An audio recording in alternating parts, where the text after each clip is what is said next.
अनीता की फेवरेट सब्जी थी कद्दू। आए दिन अनीता के घर में कद्दू की सब्जी बनती रहती थी, इसलिए अनीता को भले ही कोई सब्जी न मिले, बस कद्दू की सब्जी मिल जाए तो उसकी खुशी दुगनी हो जाती थी। चाची, मुझे पता था आज आप मेरी पसंद की कद्दू की सब्जी बनाने वाली हो, इसीलिए मैं खाना खाने के लिए यहाँ आ गई। हाँ, मुझे पता था कि तुझे कद्दू की सब्जी बहुत पसंद आती है। आज देख, मैंने मीठी मीठी बनाई है जैसी तू बनाती है। हाँ चाची, आप बिल्कुल माँ की तरह बनाते हो कद्दू की सब्जी। क्यों माँ? हमारे घर में सभी बहुत बढ़िया कद्दू की सब्जी बनाते हैं। रजनी तो जब शादी होकर आई थी तब इसके घर में तो कोई कद्दू की सब्जी खाता भी नहीं था। यहाँ आकर ही बनानी सीखी थी रजनी ने। सही कह रही हो भाभी, हमारे घर तो कद्दू का नाम सुनकर ही दूर भागते थे। अरे जब मैंने यहाँ आकर कद्दू की मीठी मीठी सब्जी बनानी सीखी और जब खाई तो मजा ही आ गया। पूरी हो और साथ में कद्दू की सब्जी, उसके आगे सारी सब्जी फेल है। अनीता का पूरा परिवार शौक से कद्दू की सब्जी खाता था। कुछ समय बाद अनीता की शादी तय हो गई। अनीता को पता नहीं था कि उसके ससुराल में कोई भी कद्दू की सब्जी नहीं खाता। शादी के बाद जब अनीता ससुराल गई तब उसे इस सच्चाई का पता चला। पर जिठानी जी, आप लोगों ने तो जब हमारे घर पर खाने आए थे तो कद्दू की सब्जी खा ली थी। अब आप कह रही हो कि आपके घर में कद्दू की सब्जी नहीं बनती। वो तो तुम लोगों ने खाने में रखी थी और फिर हम ऐसे मना भी नहीं कर सकते थे। तुमने सबकी प्लेट में रख दी इसलिए सबने बेमन से खा ली। पर सच पूछो तो हमारे घर में कोई भी कद्दू की सब्जी नहीं खाता। हमारे घर कद्दू आता ही नहीं है। जेठानी सुमन की बात सुनकर अनीता का मुंह उतर गया। उसकी फेवरेट सब्जी से वो दूर हो रही थी। राजीव, कद्दू मेरी सबसे फेवरेट सब्जी है और आप कह रहे हो कि आप कद्दू की सब्जी नहीं खाते हो। हाँ अनीता, मुझे कद्दू पसंद नहीं है। मुझे तो क्या, मेरे घर में किसी को भी कद्दू पसंद नहीं है। तुम ये कद्दू के पीछे क्यों पड़ गई हो? और भी तो सब्जियां हैं खाने के लिए। हाँ, मुझे पता है कि और भी सब्जियां हैं खाने के लिए, पर अपनी अपनी पसंद होती है राजीव। जैसे तुम्हें हर समय पनीर खाना पसंद है, वैसे मुझे हर समय कद्दू खाना पसंद है। तो एक काम करो ना, तुम अपने लिए बना लो कद्दू की सब्जी। हाँ, थोड़ा सा मंगवा लेती हूँ। अनीता ने अपने ससुर जी से कद्दू लाने के लिए कहा। पापा जी, आप सब्जी लेने जाओगे तो मेरे लिए कद्दू ले आओगे? कद्दू की सब्जी? बहू, हमारे घर में तो कद्दू आता ही नहीं है। बरसों बीत गए कद्दू घर में आए हुए। अरे अनीता, तुम हमारे घर में नई नई बहू आई हो। अब तुम कद्दू की सब्जी थोड़ी खाओगी ना, हम तुम्हें खाने देंगे। हम तुम्हारे लिए पनीर मंगवा रहे हैं, तुम पनीर खाओ। कद्दू की सब्जी छोड़ो, कोई नहीं खाता, तुम भी रहने दो। जिसको देखो अनीता को कद्दू खाने के लिए मना कर रहा था। हार कर अनीता चुप हो गई, पर उसके मन में इच्छा थी कि उसे ससुराल में एक बार तो कद्दू की सब्जी मिल जाए। अनीता अपने मायके गई। उसने अगले 2-3 दिन तक मम्मी से और चाची से कद्दू ही बनवाया। बताओ तो, लड़की की फेवरेट सब्जी उसे ससुराल में खाने के लिए नहीं मिल रही। अरे खुद नहीं खाते तो कम से कम बहू को तो खिला ही सकते हैं। कैसे हैं तेरे ससुराल वाले? तेरी पसंद का बिल्कुल भी ख्याल नहीं रखते। ले और ले, आराम से खा। मेरी बच्ची, इतना मन था ना तेरा कद्दू खाने का। हाँ माँ, बहुत मन था, क्या करूँ, कोई मेरा साथ ही नहीं देता। अनीता का चेहरा उतर गया था। उसे अपनी इच्छा के अनुसार कद्दू की सब्जी नहीं मिल रही थी। घर में उसे कोई नहीं समझ रहा था। एक दिन अनीता घर के स्टोर की सफाई कर रही थी। अचानक उसकी नजर दीवार पर लगी एक बुजुर्ग औरत की फोटो पर गई। उसने देखा फोटो पर बहुत धूल लगी हुई है। अनीता ने धूल साफ किया तो अचानक फोटो बोलने लगी। जीती रहो बहू, कितने सालों बाद मेरी तस्वीर को किसी ने साफ किया है, वरना इस स्टोर में तो कोई घुसता भी नहीं है। आप तो राजीव जी की दादी जी है ना? हाँ, तुमने सही पहचाना, मैं राजीव की दादी हूँ। 15 साल पहले मैं इस दुनिया से चली गई थी। मैंने आपको पुरानी फोटो एल्बम में देखा था और आंगन में भी आपकी एक फोटो लगी हुई है, पर आप इस फोटो में से कैसे बोल पा रहे हो?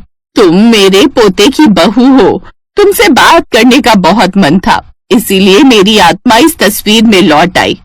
बहू, तुम्हारा चेहरा कुछ उतरा हुआ दिखाई दे रहा है, वरना नई बहू के चेहरे पर तो खुशी दिखाई देती है। कहीं तुम्हारी सास और जेठानी तुम्हें तंग तो नहीं करती हैं? अगर ऐसा है तो मुझसे कहो, मैं उन्हें अभी सीधा कर दूंगी। नहीं दादी जी, मुझे कोई कुछ नहीं कहता, सब बहुत अच्छे हैं। वो तो बस किसी और वजह से मेरा चेहरा उतरा हुआ है। फिर क्या बात है, किस वजह से तुम्हारा चेहरा उतरा हुआ है? बताओ, मैं उसका हल ढूंढती हूँ। दादी जी, मुझे कद्दू की सब्जी बहुत पसंद है, पर यहाँ ससुराल में कोई भी कद्दू की सब्जी नहीं खाता, इसीलिए मेरा मन खराब हो गया। कोई खरीद कर भी नहीं ला कर देता। मेरा मन था कम से कम महीने में 2 बार ही कद्दू की सब्जी बन जाती, इस बहाने मैं भी खा लेती। अब अकेले के लिए मैं क्या बनाऊं? तो तुमने घर में किसी को कहा नहीं? कहा था दादी जी, पर कोई लाने को ही नहीं तैयार है। चिंता मत करो, सब ठीक हो जाएगा। 2 महीने बाद मेरा जन्मदिन है, देखना उस दिन कद्दू की सब्जी घर में जरूर बनेगी, और ऐसी बनेगी कि सब दोबारा कद्दू की सब्जी बनाने के लिए उतावले हो जाएंगे। तुम मेरे जन्मदिन पर अपने हाथों से कद्दू की मीठी मीठी सब्जी बनाना, क्योंकि कद्दू तो मुझे भी बहुत पसंद है, पर राजीव की माँ ने कभी भी मेरे लिए कद्दू की सब्जी नहीं बनाई थी। अब तुम्हारे बहाने मुझ तक भी पहुंच जाएगी। सच दादी माँ, अगर ऐसा हो जाएगा तो मेरी तो खुशी का ठिकाना ही नहीं रहेगा। दादी माँ की बात सुनकर अनीता बहुत खुश हुई और दादी माँ का जन्मदिन आने का इंतजार करने लगी। दादी माँ के जन्मदिन से एक दिन पहले अनीता उनकी तस्वीर को स्टोर से निकालकर बाहर ले आई। दादी माँ की एक तस्वीर और थी जो बाहर आंगन में लग रखी थी। बहू, माँ जी की एक तस्वीर तो बाहर टंगी हुई है, हम उसी की पूजा करेंगे। तुम ये दूसरी तस्वीर स्टोर से क्यों ले आई? हाँ, ये तस्वीर बहुत पुरानी है अनीता, इसे वापस स्टोर में रख दो। हमने ये नई बनवा रखी है, इसी को कल पूजा में रखेंगे। तुम नई हो ना, तो तुम्हें इतना पता नहीं है। माँ जी, इस तस्वीर को मैं यहाँ नहीं लाई हूँ। दादी माँ की आज्ञा थी कि मैं इस तस्वीर को स्टोर से बाहर लेकर आऊं। आज उनके जन्मदिन पर वो आपसे बात करना चाहती हैं। माँ बात करना चाहती हैं?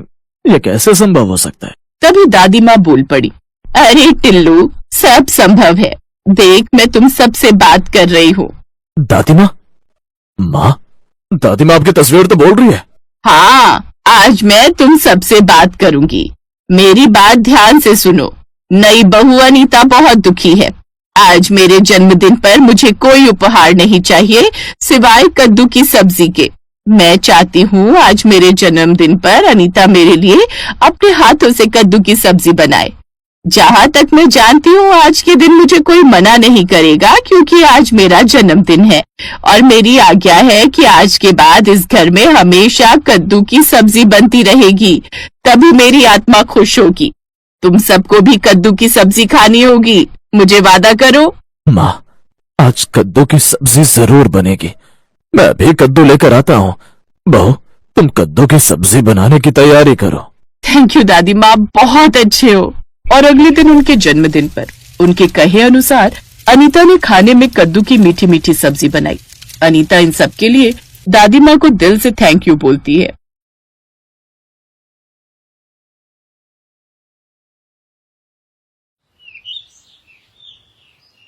क्या माँ, मुझे नमक रोटी नहीं खानी है, मुझको बिरयानी खानी है।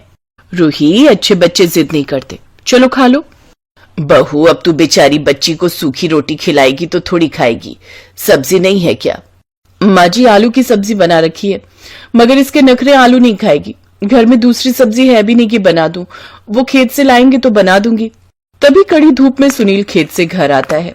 हे प्रभु, गजब की गर्मी पड़ रही है। अभी गर्मी के मारे हाल बेहाल है, मई जून में और भयंकर गर्मी पड़ेगी। क्या हुआ सुनील, चेहरा क्यों उतरा हुआ है? अब क्या ही बताऊं माँ, खेत की आधे से ज्यादा सब्जी धूप के चलते जल गई। थोड़ी सी सब्जी बेचने लायक निकली है, आज बाजार नहीं लगाऊंगा, फेरी कर लूंगा घूम घूम कर। गरीबी के चलते इस पूरे परिवार की जड़ कमजोर थी। वो किसी तरह सब्जी बेचकर पैसे कमाते थे। कुछ देर बाद वंदना उनके लिए खाना लगा देती है। ये क्या, आलू की सब्जी रोटी? रोज रोज ये सब खाकर तो मन भर गया, मेरी तो भूख ही मर गई। घर में बिरयानी बने तो जमाना गुजर गया। उस बेचारी को क्यों सुना रहा है? बिरयानी क्या बिना पैसों के पक जाएगी? इतना बड़ा परिवार है, कम से कम भी 2-3 किलो मटन चाहिए। देखिए, मैं अभी लहसुन धनिया की चटनी बना लाती हूँ, उसके साथ खा लीजिए। वो कुछ देर में चटनी बनाकर लाकर देती है, जिसे खाने के बाद सुनील वो थोड़ी सी सब्जी का ठेला लेकर जाने लगता है। तभी वंदना की नजर पड़ोसन के आंगन के पेड़ पर पड़ती है, जिस पर कई सारे कटहल उगे थे। वो देखिए जी, सुनीता काकी के पेड़ पर कितने सारे कटहल लगे हैं, इसे भी तोड़कर ले जाइए, क्या पता बिक जाए, वरना डाली में लगे फल बन जाएगा। बेचारी काकी तो अब इस दुनिया में रही नहीं, लेकिन उनकी ये याद ही रह गई है, ये पेड़ जो उन्होंने अपने हाथों से लगाया है। बाकी एक आधा कटहल घर के लिए भी रहने देना, अभी कटहल का सीजन है ना, इस टाइम की कटहल खाने में बड़ा स्वाद लगता है। हाँ, छोड़ दूंगा। थोड़ी देर में सुनील सब्जी बेचने निकल जाता है। तभी शाम को मोहल्ले में ठेला लेकर चिकन बिरयानी बेचने वाला आता है। आओ आओ, बिरयानी खाओ, आओ आओ। आपके मोहल्ले में मुरादाबादी बिरयानी वाला 150 की हाफ प्लेट, 300 की फुल प्लेट बिरयानी खाओ। उसकी आवाज सुनते ही रूही दरवाजे पर आकर खड़ी हो जाती है। तभी पड़ोसन मयूरी अपने बेटे यश को लेकर आती है। अरे ओ बिरयानी वाले भैया, मेरे बेटे के लिए हाफ प्लेट बिरयानी लगा दो। मुझको तो ये बिरयानी देखने में बहुत लजीज लग रही है, काश हम भी खा पाते। मैं अभी माँ से पैसे मांग कर लाती हूँ। लेकिन अंदर तो कुछ और ही चल रहा था। भाभी, आज आपने इतना कम आटा दिया है, गूंथने को रोटी कम पड़ जाएगी। निधि, आटा बिल्कुल खत्म हो गया है, इतना ही बचा था। तुम्हारे भैया से 4 दिन से कह रही हूँ राशन भरवाने को, वो सुनते कहाँ हैं। मैंने 50 रुपए बचा रखे थे, उसी का आटा लेकर आती हूँ। वो दाल के डब्बे में से जैसे ही पैसे निकालती है तभी रूही अंदर आ जाती है। माँ, गली में बिरयानी वाले अंकल आए हैं, पैसे दे दो ना। यहाँ घर में आटा खत्म है और तुम्हें बिरयानी खाने की पड़ी है, चुपचाप से जाकर पढ़ाई करो। माँ के डांटते ही वो रोने बैठ जाती है। रात में सुनील उदास मन से लौट आता है। क्या हुआ बेटा, आज बड़ी जल्दी लौट आया? बाबा, दरोगा से गरीब रेडी पटरी वालों का कमाना खाना देखा नहीं जाता। बाजार से हमारा ठेला हटवाकर वो जगह पानी पूरी वाले को दे दी। ये सुनकर गरीब परिवार वाले चिंता में पड़ जाते हैं। हे भगवान, इस सब्जी के कारोबार से तो घर की रोजी रोटी चल रही थी, अब तो नमक रोटी भी मुहाल हो जाएगा। ये बोलते हुए उसकी आंखों में आंसू झलक पड़ते हैं। सभी परिवार वालों की आंखें भी नम हो जाती हैं। फिर एक रात, अरे बहू, ये तूने थाली में कब की रोटी परोसी है? देख, एकदम अकड़ गई है, मुझसे तो चबाई भी नहीं जा रही। कल की बासी रोटी सेक कर परोसी है। वो सारा दिन कितनी मेहनत से कमाते हैं, फेंकने का दिल नहीं किया। अरे बासी से क्या हो गया बहू, ये भी तो अन्न ही है, खा लो सब लोग। तभी एकदम से उनके खांचे में बिरयानी की खुशबू आती है। लगता है किसी के घर में चिकन बिरयानी बना हुआ है। अरे घर में बिरयानी कब बनेगी? कभी मरने से पहले इस बूढ़े को वो नसीब भी होगी या नहीं? ऐसा मत बोलिए बाबूजी, बहुत जल्दी बनेगी बिरयानी, चलो अब खा लो।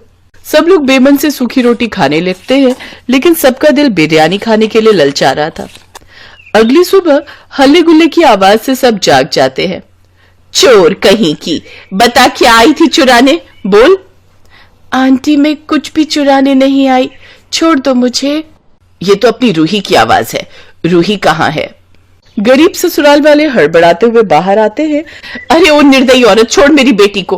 वो देखो, आ गया चोरों का खानदान। तू चोर, तेरा पूरा खानदान चोर होगा। चुप करो, ऐसे झगड़ा बढ़ाने का कोई मतलब नहीं। अरे एक ही पड़ोस में रहना है हमें। बहन जी, क्या बात है, मेरी बेटी से कोई भूल चूक हुई है क्या? इसका चेहरा ध्यान से देखो, सब समझ आ जाएगा। रूही के मुंह पर बिरयानी की जूठन लगी देखकर वो सब समझ जाती है। जी हमें माफ करना, ये इसकी गलती है। वंदना गुस्से में उसे अंदर ले जाती है। सच सच बता, क्या तूने मयूरी आंटी के कूड़ेदान में से बिरयानी निकाल कर खाई थी? हाँ खाई थी माँ, मैंने तुम्हें कितनी बार बोला कि मेरा बिरयानी खाने का दिल करता है, तुम कभी नहीं बनाती हो, और अब मैं तब तक खाना नहीं खाऊंगी जब तक मुझे बिरयानी नहीं मिल जाती। नन्ही सी रूही के कूड़े में से जूठी बिरयानी निकालकर खाने की बात सुनकर ससुराल वालों का कलेजा फट जाता है। तभी एकदम से वंदना का ध्यान रसोई में एक कोने में रखे कटहल पर जाता है, जिससे उसे जुगाड़ आता है। तुझको बिरयानी खानी है ना, तो आज घर में बिरयानी बनेगी।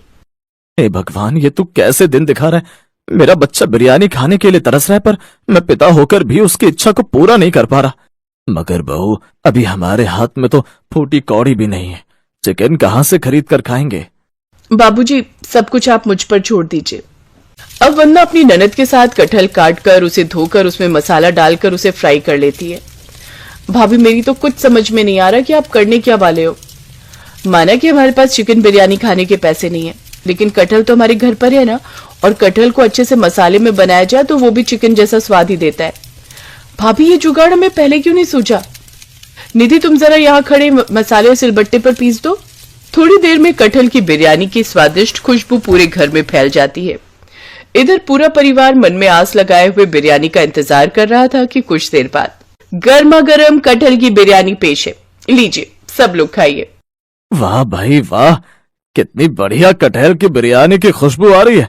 मेरा तो मन प्रसन्न हो गया, आज तो पेट भर कर खाऊंगा। जैसे ही गरीब ससुराल वाले कटहल की बिरयानी खाते हैं तो उनकी आंखों में खुशी के आंसू निकल पड़ते हैं। क्या हुआ माँ जी, आप दोनों रो क्यों रहे हैं? बिरयानी में मिर्ची ज्यादा हो गई है क्या? नहीं बहू, हमने तो जीवन में कभी भी इतनी स्वादिष्ट कटहल बिरयानी नहीं खाई थी। सच में सुनील, क्या कमाल की बिरयानी बनाई है तुमने। बिल्कुल भी देखकर नहीं लग रहा कि बिना चिकन मटन की बिरयानी है। भाभी आप तो खुद का यही काम शुरू कर लो, देखना खूब कमाई होगी। हाँ वंदना, तुम कटहल की बिरयानी बनाना और मैं सब्जी के साथ साथ उसे भी बेचूंगा। अब वो ऐसा ही करते हैं और कुछ ही दिनों में उनकी अच्छी कमाई होने लगती है। ठीक ठाक कमाई होने से अब वो चिकन बिरयानी भी बनाकर खाने लगते हैं।